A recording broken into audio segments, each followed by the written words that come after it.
Hello everyone and welcome back to TowerGate. It is day 306, January the 9th, 2018, Tuesday.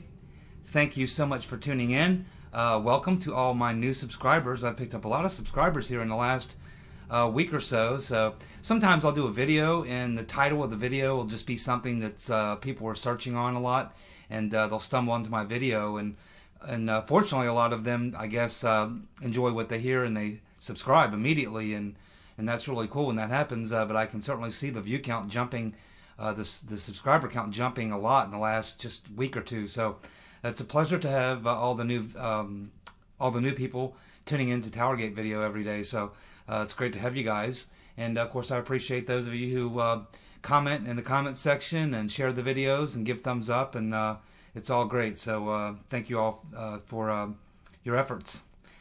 Yesterday, of course, was an epic video, probably one of the most important videos I did in TowerGate. So if you haven't seen video TowerGate 305 from Monday, January the 8th, I highly encourage you to go back and take a look at that. It was an epic video, and it's going to play a very important role in the months to come as we reach the point of this event where the grand jury is seated and the prosecutor is named and the witnesses are called forward, because Mike Rogers is going to be the key witness for the prosecution, and this will be epic. So we'll be looking forward to that. But let's go ahead and get to today's TowerGate news. Pretty much just run through the headlines. Nothing major broke today, but we have a lot of medium-sized issues that we can cover here. So let's get started. First of all, there's a report from the BBC, and I guess it's been picked up by a few other people, that Mueller is going to be wanting to interview Trump. No way. I will be very surprised if Trump's lawyers allow that to happen. There's no way I would do that. If in fact there's no way around it, then Donald Trump's attorney should demand exactly what Hillary got, which is no video, no audio, no notes can be taken. He will not be under oath. He can have all his attorneys present, and he can choose to not answer any question. Because that's what the rotten Reverend Clinton did with her entire FBI interview. That's how it was conducted by Peter Ben Strokinus and his friends. But if it were me, I would say to Uncle Bob, the executioner, Mueller, I would say, well, I'll tell you what, you can interview Trump, but first we want you to go out and give a press conference and explain why you didn't reveal, as was your obligation to do so as FBI director, the crimes and prosecutions that occurred during the Uranium One deal, where you were obligated to notify the Oversight Committee as to what had gone on there, because it certainly would have had a major impact on the Uranium One deal. Uncle Bob didn't say a word, even though he was obligated to. I would have Uncle Bob explain that in a press conference, in a public press conference. Then I would say, I also want you to explain how Peter Ben Strokinus and Lisa Page and Mr. Weissman found their way onto your posse. How did you choose these individuals? What was that process? How could these people have slipped through the cracks, or was it intentional to put them on your posse?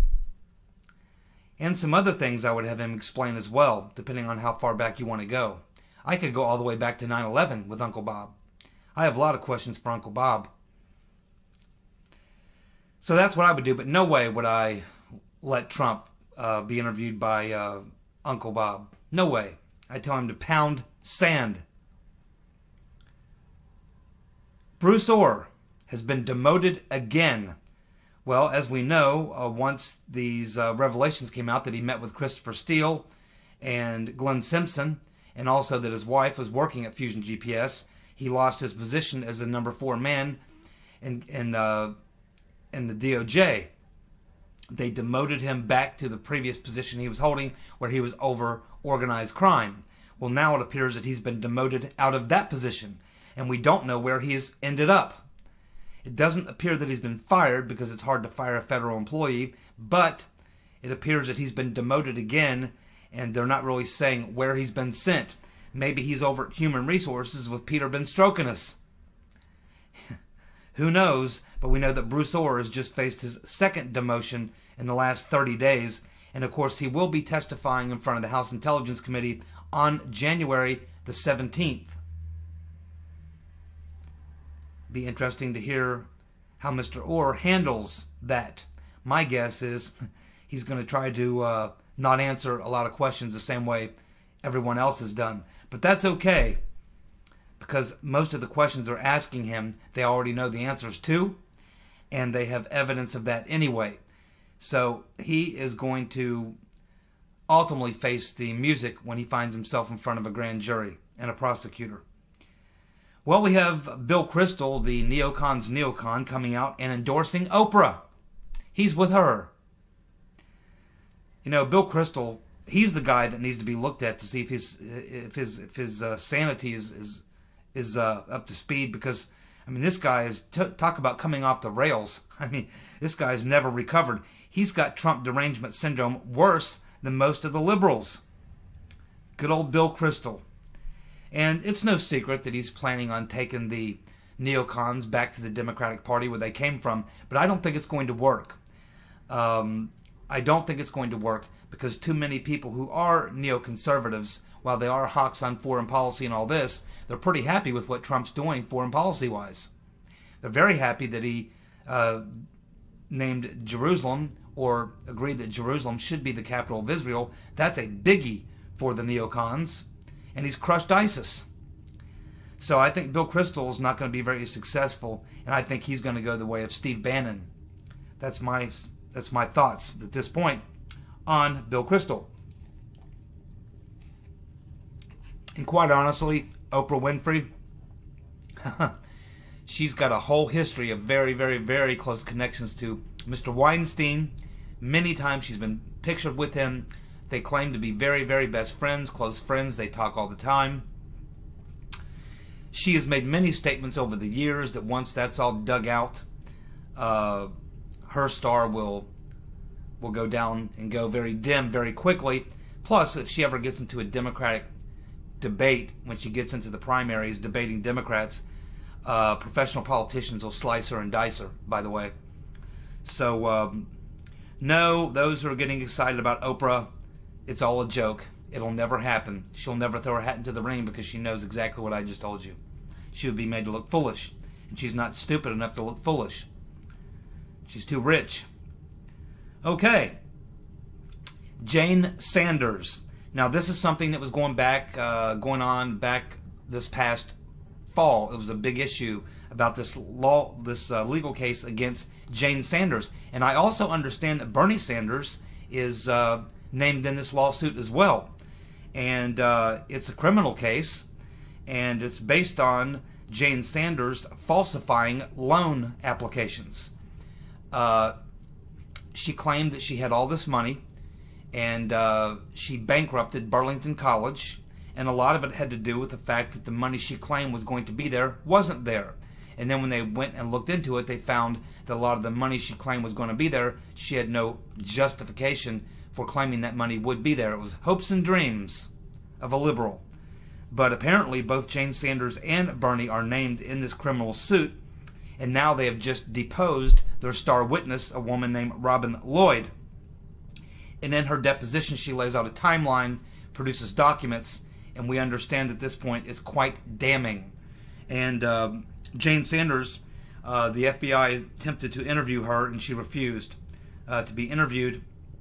Her attorney, of course, she didn't have an attorney the first time. The second time, she did have an attorney, and her attorney basically said, you know, she's not going to stand for the interview. But it appears that this lawsuit now has moved forward. The deposition process is just about done. I believe this last one, the most important one, this Robin Lloyd, was probably the key witness here.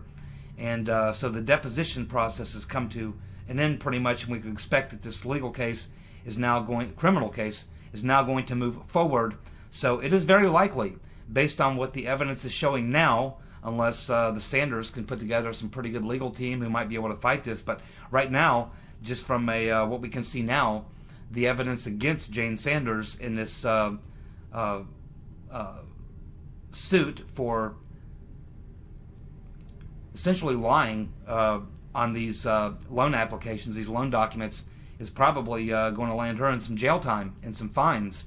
And I'm not sure how much Bernie Sanders is involved in this. I mean, it was his wife who was the president of the college, signed all the documents. I don't know if Bernie signed off on anything, but they're both actually named in the criminal suit. So we'll have to follow this story, but it's been kind of simmering out there for a long time because the process has been going on. But now they're pretty much at the end of the preliminary process, and now they'll be moving forward toward the actual seating of a jury and beginning to hear witnesses' testimony and that type of thing. It'll be interesting to see if Jane or Bernie testify. Typically, you don't have your client testify, but in this case, who knows what they'll do. But right now, things are not looking very good for Jane and Bernie Sanders. Nunes has received all the documents on the dossier and Fusion GPS from the FBI and the DOJ. And everyone's noting that since he got this stuff about 24 hours ago, 48 hours ago now, he has been very, very quiet. And by the way, he also got all the bank records from Fusion GPS. And he has been very, very quiet. That tells us a lot. Ask any defense attorney what makes them more nervous than anything. It's when the other side doesn't talk, leak, or make any statements. It's when they're very, very quiet. That terrifies defense attorneys because it tells them that the prosecutor or the attorney they may be facing off against, the accuser, has got something, and they don't need to talk, they don't need to leak, they don't want to risk anything in their case. They're getting what they want, they're finding out what they needed to know, and they're pacified, they're very happy, and they're being very quiet. Because when you got the goods on someone, that's what you do. Exactly what you do. And Nunes, since he got all this information, is being very, very quiet. Ed Royce will be the 30th Republican to announce he is going to retire and not run for re-election. And he's number 2 man on a pretty important committee. And he's been around for a long time in the swamp. When Trump said he was draining the swamp, we didn't know how he was going to do it, but apparently being in Washington with Donald Trump as president isn't any fun. It isn't any fun anymore. He's dropped the turd in the punch bowl, in the swamp punch bowl. So Ed Royce becomes the 30th Republican to announce his retirement. That means we're going to get 30 new Republicans, and hopefully they'll be conservatives, libertarians, populists, nationalists, whatever. Anything but neocons. The neocons aren't real popular these days. I wonder why.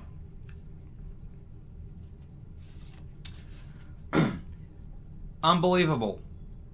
And very, very good to hear the following news report. Cliven Bundy case has been dismissed. The judge has dismissed the case against Cliven Bundy. And the judge has stated basically because the prosecution was showed flagrant prosecutorial misconduct. Flagrant prosecutorial misconduct by the prosecutor, according to the judge, who has just now dismissed the suit against Mr. Bundy. And so he and the other 2 or 3 men who are being held have now been released. They're free to go. And my guess is Mr. Bundy has got one hell of a case against the government. And I assume he'll be suing, and we'll be hearing about this anytime in the next couple of days, maybe a couple of weeks. He's got one hell of a case because they did try to railroad this man. Absolutely pitiful to have watched this thing played out. What this man's been put through, what he's lost. It's just absolutely amazing, unbelievable to see what the government can do when they want to go after and target an individual. And God bless this judge for standing up to the deep state and for doing the right thing. Because Mr. Bundy was certainly treated unfairly, regardless of what you think about him or his case or how he handled things. I don't necessarily know that he handled things the best way, but the fact of the matter is, I was not walking in that man's shoes. And so God bless Mr. Bundy and that judge. And to Mr. Bundy, Clive Bundy, I would say sue the hell out of that prosecutor.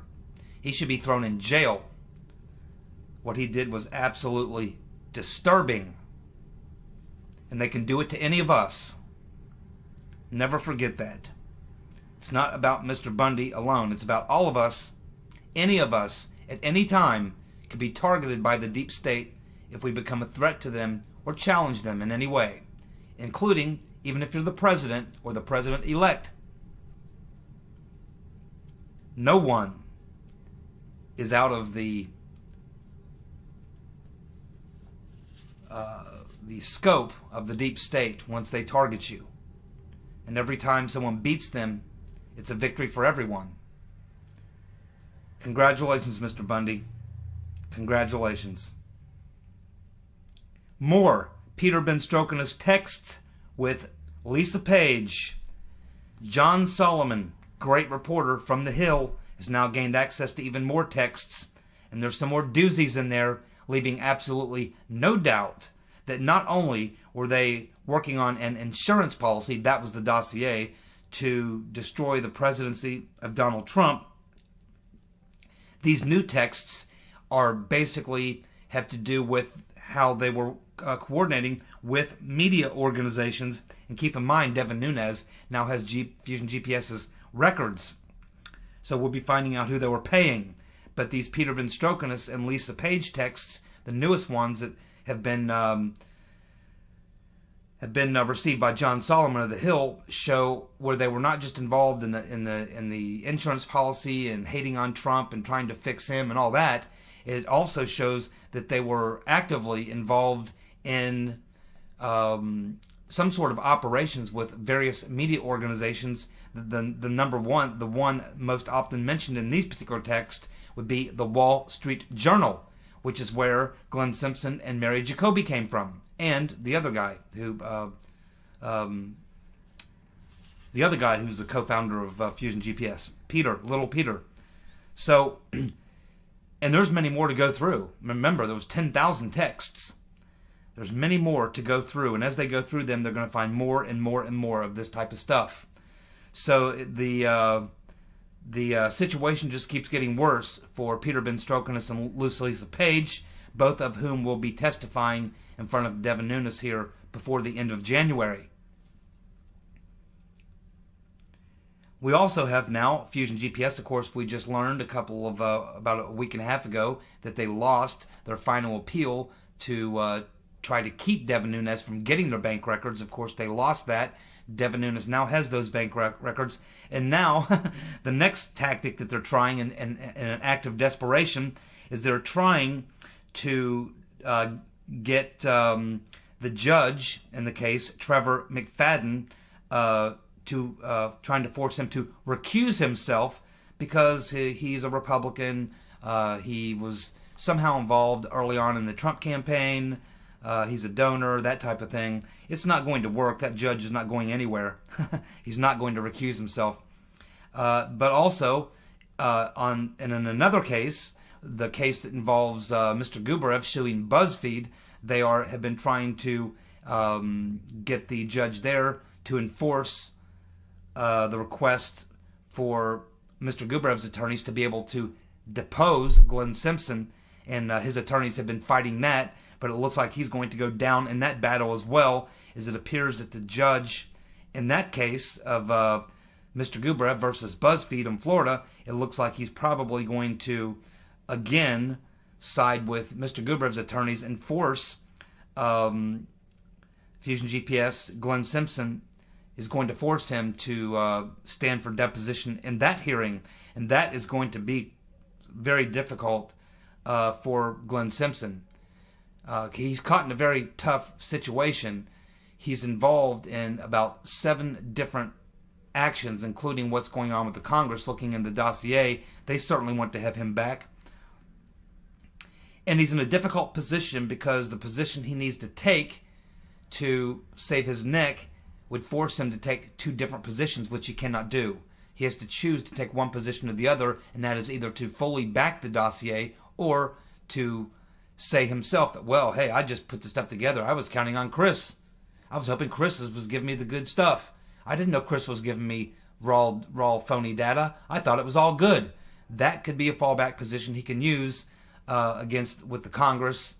Maybe he can use that in another lawsuit, but it's not going to work all the way around, because by saying that, by taking one side, saying that he supports the dossier, he sets himself up so that he can go down for the fall with that very same position when it comes down to whether or not the dossier is actually legit. At some point, he's either got to sink or swim. He's either got to say, yeah, the dossier was legit, or it was not, or I was fooled, I thought it was legit. And at this point, he's been forced into a position that it was legit. What happens when it's proven that it was not legit and that he knew it? And that's what he fears. He fears that the position he's being forced into is a position that ultimately it's going to get him through these initial civil lawsuits, but when the real criminal suit happens and he's in front of a grand jury for being part of this deep state coup, he's going to want to take the other position, but he'll already be locked in to his previous position. He can't flip-flop and then say, oh, well, I really didn't believe the dossier anyway. I thought Chris was giving me good stuff, and it turns out it wasn't. No, he's not going to be able to do that. And that's why he's fighting this stuff so hard. He knows. He knows exactly where this all leads. And it's not going to work out well for Glenn Simpson and Fusion GPS. They're boxing themselves into a very, very small corner. And they're going down, basically. And they know it. Here's a question. Does God have a sense of humor? A lot of people have asked that over the years. Does God have a sense of humor? Well, I've never given that too much thought. But in this particular case, I've given it some thought. And I've come to the conclusion that God must have a sense of humor. Because the dossier that was created to destroy Trump will end up destroying Hillary and will bring down the deep state. So God must have a sense of humor. Here the rotten Reverend Clinton and all our deep state allies put together this dossier for the purpose of destroying Trump, and at the end of the day, it is that dossier that is going to be the thing that puts the noose around their neck. The very thing that they thought would be their salvation is going to lead to their ruination. And that's why I think God does have a sense of humor. Yesterday we talked about the NSA Director Mike Rogers, Admiral Rogers, and the incredible backstory and what he did, and why we have reason now to believe that Trump knows everything, because when Mike Rogers went to Trump at Trump Tower, it's about 99% certain that he told Trump that he was being surveilled in the whole 9 yards. Whether or not he went into all the detail about how he discovered it and that he went to FISA and that he did this and did that, we don't know if he went into all those details. But we certainly know he tipped Trump off, because Trump moved his entire transition team the very next day out of Trump Tower. But this may explain why Trump is so confident, because he knows he's got a star witness. Because when Mike Rogers sits down in front of a grand jury and they listen to his testimony and he tells them what we learned yesterday, it's over. Because all the other evidence that they're getting on the dossier, on this and that and the other, this can all be kind of countered. There can be circumstantial evidence. There can be people come up and say, well, it says that, but we actually meant this, or whatever. They can try to spin, and they can use a lot of lawyerly technique to try to muddy the water and distort the picture and create a lot of noise around it, which is all you can do in an attorney when you're faced with a situation like that.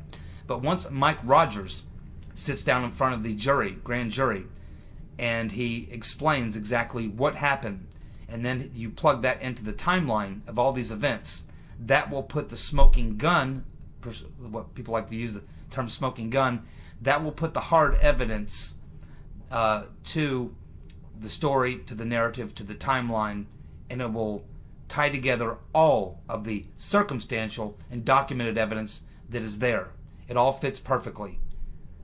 So Mike Rogers has announced that he will be retiring very soon. And why is he retiring very soon?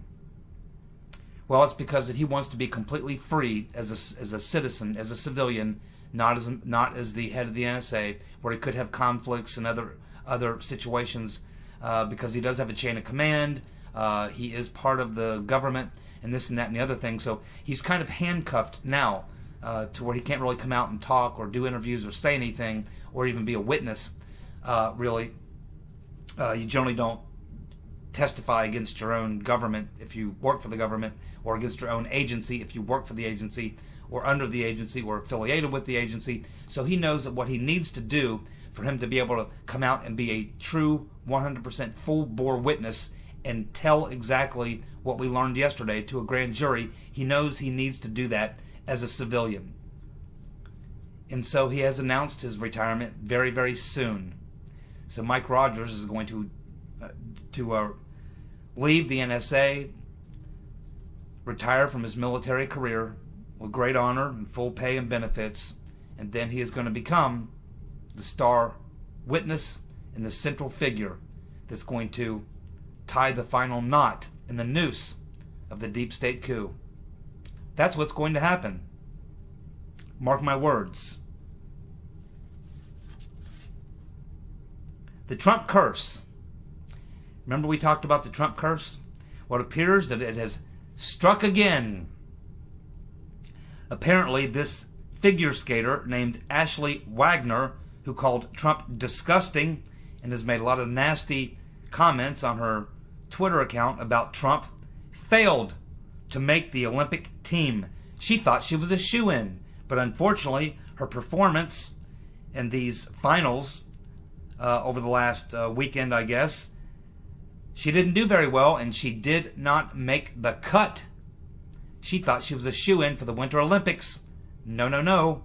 Looks like she got beat out by 3 other women ice skaters who did better than she did. In fact, they said her performance was really lackluster. It was not very good. It wasn't even close. And point spread, the top 3 were pretty close. She was a distant 4th. Not good enough to qualify for the Olympic team. And so Trump hater Ashley Wagner, the figure skater, who thought she was going to be on the cover of a Wheaties box and going to make Olympic fame, is now going home with nothing. The Trump curse strikes again. WikiLeaks. I love WikiLeaks. WikiLeaks has just released recently a document showing that the Clinton Foundation had a $190,000 pay gap between its top men and women. The top people at the Clinton Foundation, who were males, made about $190,000 more than the females. And what's crazy about that is that Chelsea Clinton was a part of that board that had a lot to do with, pay and things like that. So I guess they taught Chelsea well. But maybe it had something to do with what you could actually bring to the Clinton Foundation, and I guess these women just weren't bringing in enough cash. If you can bring in that Russian cash to the Clinton Foundation, you can get $190,000 more than the female who can't bring in the Russian cash. I guess that's how it works at the Clinton Foundation. Thank you very much, WikiLeaks, for proving again that the Clintons are frauds. The New York Lawyers Association is currently meeting to discuss disbarring the dishonorable, dirty, rotten, vile James Comey for leaking classified memo leaking the classified memo about Trump. Actually, it was 7 classified memos in total that Comey leaked. And apparently this goes to, in the New York Lawyers Association, I guess all these bar associations, they place a lot of, emphasis on, attorney-client, between the attorney and the client. It's almost like this relationship that you cannot violate that ever, or you will be kicked out of the bar. And that's essentially what Comey did. He was the president's attorney general, and he went behind the president's back, FBI director, and he was acting as the attorney general when he exonerated Clinton. It was never his position to do it. But anyway, James Comey, apparently the way that the New York Bar Association looks at this is that as the FBI director, his immediate boss was Trump, and he had an obligation to safeguard classified information and their topics of conversation. And he leaked 7 of these memos. One he leaked on purpose to a friend to get posted in the New York Times so that they could get a special prosecutor. And so they are currently meeting and discussing disbarring the rotten, miserable, disgusting, dirty cop James Comey. Keep in mind, Bill Clinton had his was disbarred for his the Monica Lewinsky scandal. Finally, the son of Nuo has finally posted part 2. It just came up, so if you haven't gotten the email, I just did. So I'll be viewing that later tonight, and I imagine tomorrow we'll be covering part 2 of the son of Nuo, which we covered part 1 day before yesterday. We'll cover part 2 tomorrow, I assume. So I'll be taking some notes and watching that tonight, as well as any other breaking news that comes up. So thank you so much for tuning in. Day 306, TowerGate. You guys have a good night. Be safe. Take care of each other and yourself. Be good. And if you can't be good, be careful. And stay warm. Thank you. Good night.